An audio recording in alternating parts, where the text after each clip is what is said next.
Hey vinyl community, it's Mazzy. Ravi Shankar, Full of Glass. Verse same as the first, only a little differently. This is, first of all, hello to the vinyl community, and thank you for checking in. Here, let me get you positioned. You're positioned now. Argyle. Remember the Hollywood Argyles? Anyway, come on. Write down who the Hollywood Argyles were and what was their hit single. This is Mazzy's Second Born. And basically it's about some great sophomore albums. Artists that sort of got through and skipped this sophomore slump, as they say. Again, not a definitive list, not an overall best, but there are some obvious choices that you'll probably know. There might be a few that maybe you don't know, which is always great. And below, add your sophomore faves. There's a couple things like Jimi Hendrix, Axis Bowl, and Love, or Led Zeppelin 2 I just kind of passed over. I kept some obvious choices. I skipped others. I'm just tired of Led Zeppelin 2. But I'm going to start out with one, not very controversial, but controversial for some of those Beatle freaks who think, oh my God, if it's not an album the way the British and the Beatles intended it to be, it shouldn't be anything. But my generation grew up with this album, the Beatles' second album. And some would argue that it's one of their greatest rock and roll records ever put out. I mean, it's a killer album. And one person who will argue that, in fact did in print, is the rock journalist and critic Dave Marsh. This is a great book. It's almost like a long essay, like I can't even talk today. A dissertation of this album. Highly recommended if you want to. He writes his reasons why this is such a great album. The Beatles' second album by Dave Marsh. Used to be a Rolling Stone critic. Freelance, has his own, kind of one of the first bloggers that sent newsletters out pre-internet days. But I love his writing, always a good read. But this, you should check it out. I mean, maybe you can find a Kindle version or whatever however you read it. But if you like the Beatles, read this. But the Beatles' second album, I'll be brief. You record collectors know that the Beatles, Capitol Records in America basically put out more or less 2 albums or 3 albums for every 2 albums they released. They mixed the order around. Meet the Beatles is a combination of, Please Please Me with the Beatles and so on and so forth up until Sgt. Pepper, when finally the Americans, Capitol Records, synced up with their Parlophone counterpart editions, and everything's pretty much the same. In the late 80s, once the CD period sort of was happening, everything switched over, and then all the Capitol records were matched up and in sync. So the old, except for some CD sets, they haven't been reissued in the American versions. But I love this record. This is, I believe this is one of my mono. This is my mono version. And I tell you, one of the greatest friggin' rock and roll records out there. I mean, it's got Roll Over Beethoven, Thank You Girl, You Really Got a Hold on Me, Devil in Your Heart, Money, You Can't Do That, Long Tall Sally, I Call Your Name, Please Mr. Postman, I'll Get You, and She Loves You. But a great rockin' record. This is like a great party record. And the Beatles, you don't really think of them as a party band, but I'll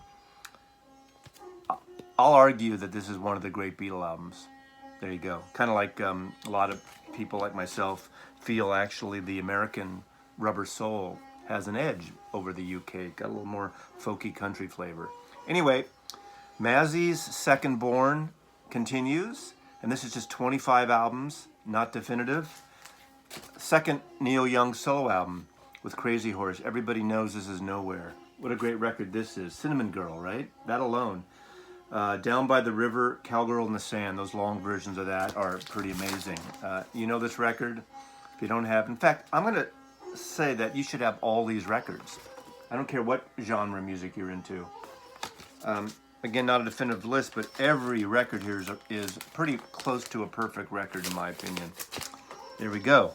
I'm going to continue with Paul's Boutique, whatever way this is. And it always amazes me that the Beastie Boys were able to get away with a lot of the sampling in this record. There's some Beatles stuff even in here, sampled in here. But what a great groundbreaking record this is, right? Let's see how far we can fold this. Yo! New York, just like I pictured it. Love it, love it. But just a great record, you know?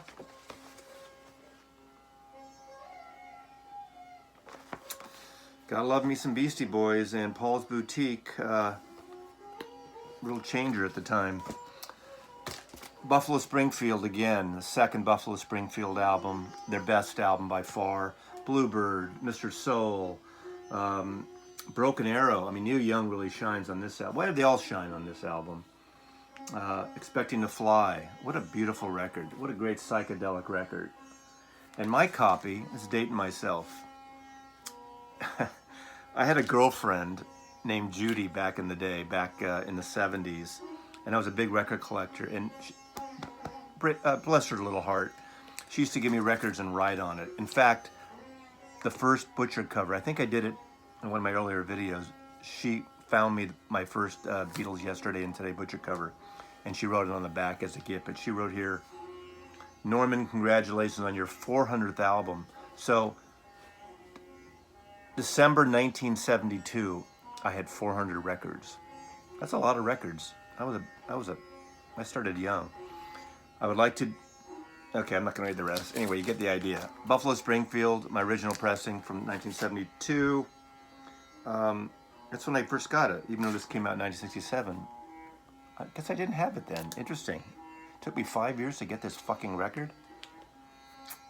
Maybe I'm not so on the ball when I was younger. But anyway, that.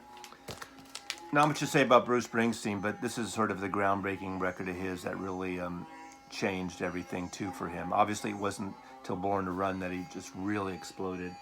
But Rosita and E Street Shuffle, those long kind of build-up songs really kind of commenced on this album. You know it. I don't have to say any more about it. Now, yesterday, God, it was just yesterday I had my firstborn. Today's my secondborn. God, I'm really fertile, aren't I?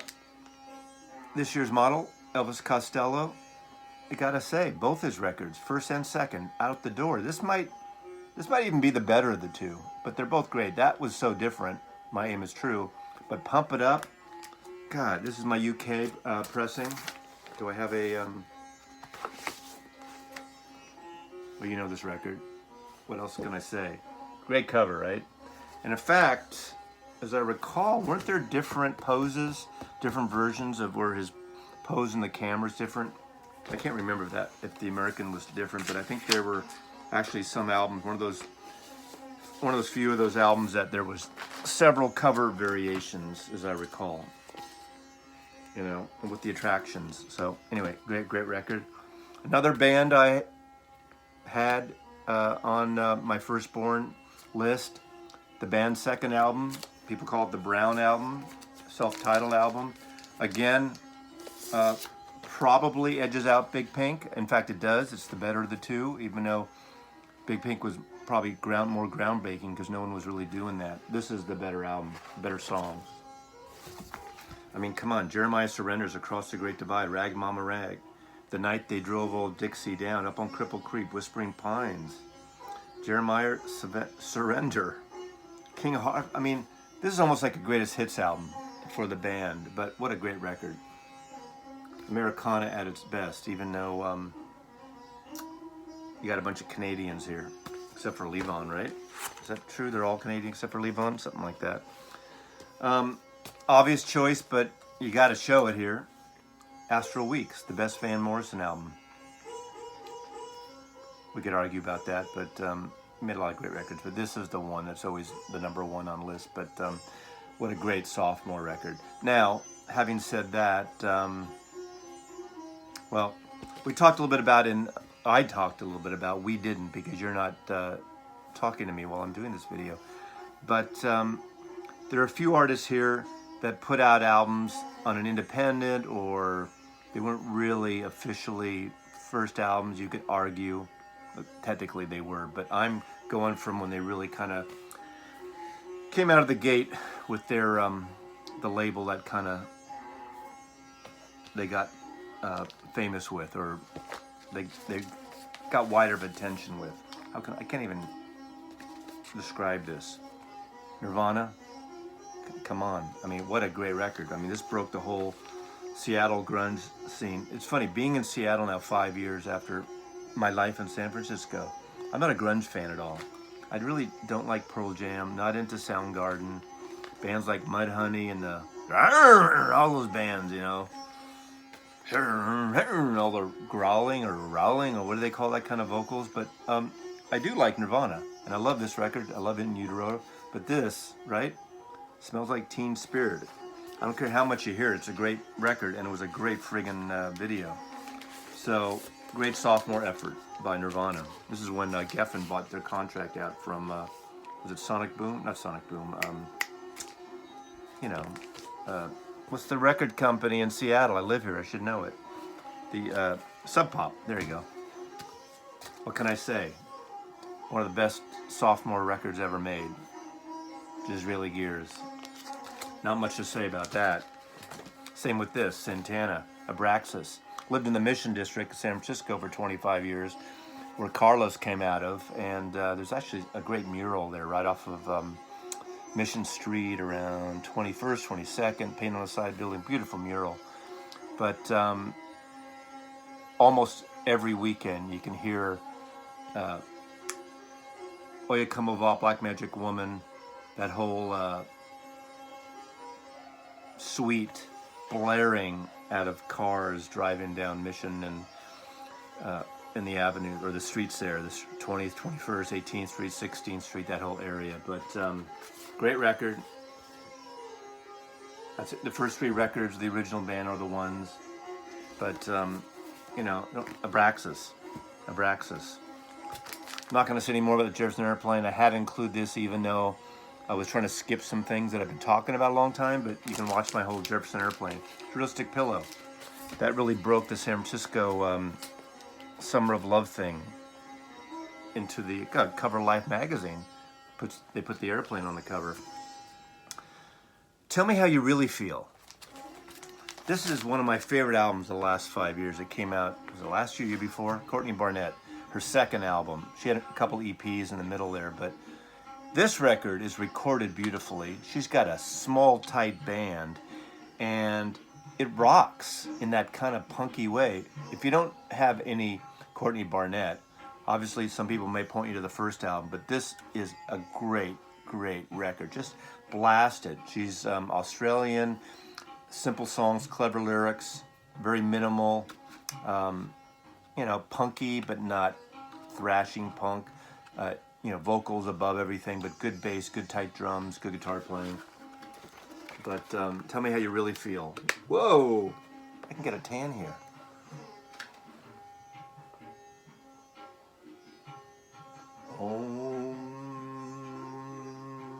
Okay. My tanner. Get this old man gray beard. Get some color back in it. Emmylou Harris, Elite Hotel. Technically her third album. She had an album on a label before she signed with Reprise. But you all know Emmylou Harris. I love this record. This is probably my favorite Emmylou Harris record. Discovered pretty much, or at least promoted by Graham Parsons, who I have his second album here. That was a spoiler, right? Anyway, are they in order? Let me just put it in order. Just make it easy. Okay, let's bring them both out. Grievous Angel with Emmylou Harris. These two great sophomore records.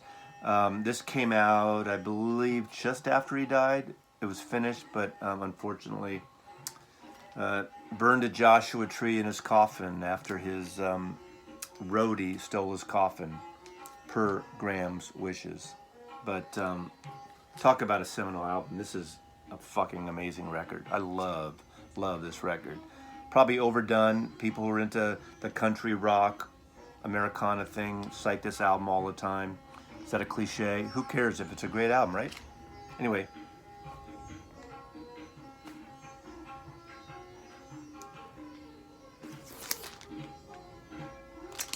Enough of that. My favorite track, my favorite Traffic album of all time, self-titled Traffic. I think they lost something when Dave Mason quit the band. I know there was sort of a rivalry between Steve Winwood and Dave Mason, but some of his best songs are, well, it was just a great combination, a mix of them, and I just love the first two albums, but this one especially. I mean, and side one and side two both start out with the Dave Mason song, Vagabond Virgin, and You Can All Join In. But 40,000 Headman, Pearly Queen, Feeling All Right, what a great Dave Mason song that is, right? How many people have covered that? Great record. But this is the best. This is their best album ever. Fact. Best album, Traffic album, self-titled, Island Records. There you go. Turn on your television. Marquee Moon, I didn't do my debut yesterday. I could have, but I'm going with Adventure for a great sophomore, especially Glory. God, right? Glory, it just goes on and on, but I love this. I mean, Tom Verlaine's voice, you either like it or you don't, and Richard Loy's guitar playing. Elektra Records, New York East Village scene, television. Sophomore, no slump there with that band, boy. And another artist that I cited yesterday, and maybe I could have skipped that and put something else instead, because as a great album that is, this is the better one of the two, of the first and second. Heart of Saturday Night, Tom Waits. A perfect record. Perfect record. Perfect songwriting. Asylum Records. You can go back to my Firstborn video and I talk a little bit about him. Procol Harum. Now, Salty Dogs, considered, a lot of people think that's their best album. You all know them from Whiter Shade of Pale, which wasn't technically on the first album until it was repressed, or in America, I guess. But when I got this record as a kid in 1968, I played this record probably twice a night for about a month. I love this record. This edges out as my favorite Procol Harum record. The reason I have this on the back, great, is that I have several pressings, and a lot of them, every time my pressing original is worn out. I pick this up whenever I see it. There was a Record Store Day version a couple years ago. It wasn't very good sounding, so I would skip that, even though it's new. But until they do a really good remaster and reissue, if it's good, find this. And you know, the best ones are the the original A&M, brown A&M labels. A lot of times they're chewed up for some reason. And, it's a pretty good sounding record to begin with. Not, like, spectacular, but it's just a great record. And it has the famous, almost entire side of In Hell 'Twas an I, with all these parts. But quite rightly so. Shining Brightly, that song. Great album. Robin Trower was still in the band for the first few albums. First four, I believe. But one of my all-time favorite bands, Procol Harum. Gary Brooker is just an amazing white soul singer and a great vocalist. Still love him. I actually saw them in 1968 when I was 14 years old. And they were great. I was lucky to say that. You got to stick in Blowing the Wind. I mean, overplayed maybe, but a Bob Dylan album, Freewheelin', with Blowing the Wind, Masters of War, Girl from North Country, Hard Rain's Gonna Fall, Don't Think Twice, It's Alright, on and on and on. You gotta have a Bob Dylan record. And I'm not putting a Bob Dylan record in just to shove a Dylan record in, but his second album, fantastic.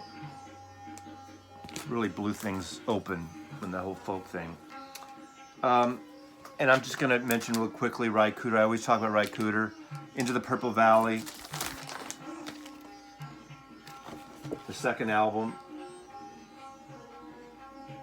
How great is that? Isn't that beautiful? One of my favorite Raikuda records until Paradise and Lunch and Chicken Skin Music. This and Boomer's Story of the first 3 or 4 are like perfect records. Very rootsy, obviously. My favorite guitar player too, if you hadn't watched me before. This is one that some of you will know about and some of you maybe never heard of. Jana Newsome. Now, the album's called YS Is, Wiz, Yiz, Wiz, Jizz, His, Hers? I have no idea. But I originally got this when it came out on CD, and several years ago they actually put out a vinyl version. Is a harp player, has this high voice. I don't even want to compare her to anybody, but gorgeous, gorgeous. This record, and what's great about this, there's a song called Cosmia on it, which is my favorite song on this record, but I like the whole record. But this was conducted and orchestrated by Van Dyke Parks, which you know from his solo records, working with Brian, the Beach Boy, Brian Wilson of the Beach Boys, and a lot of other things. Very LA, very, can't even think what I'm saying here. Anyway, great collaboration, and it just makes the richness orchestration with her harp playing gorgeous. It's a gorgeous record. I highly recommend this, and I would say out of all the albums here, maybe most of you, this is probably the one that least is known. Some of you obviously know it because you're the vinyl community, and you know everything. At least somebody out there knows everything, or everybody knows something. And if you add everyone knows something up, that adds up to everything. I think I'm going to play this actually after this video. I haven't listened to it in a little while, but Jana Newsome, that's her name. So I think she's on Drag City Records. Has what, 3, 4 albums out. If you ever get a chance to see her live, do so. I think I don't usually get into the gossip thing, but is she married to Andy Samberg from Saturday Night Live? I've heard, maybe. I don't know. Okay, you know Mazzy's got to stick some kind of Beatle thing in there, but this is a realistic thing. McCartney's Ram. At the time, got a ho-hum reviews, people didn't get it, but this album, probably of all his albums, has been revisited and reloved. There's a great, I think I downloaded it because I donated an East LA indie CD or download of all these indie artists in Los Angeles covering Ram. Great record. I think it's held up. I think it's held up better than Band on the Run. I can't listen to Band on the Run very much anymore. I think Mamunia, really? Come on. I mean, there's some great stuff on it. I know that's everyone's favorite. Give me a break. But I think this has, this just feels current in that kind of independent way. A little rough, not perfect, but Ram. Y'all know it. I probably said too much. 2 more things. Maybe this is an obvious choice, but I think it deserves mention, and I'm including it. Like a Virgin, Madonna.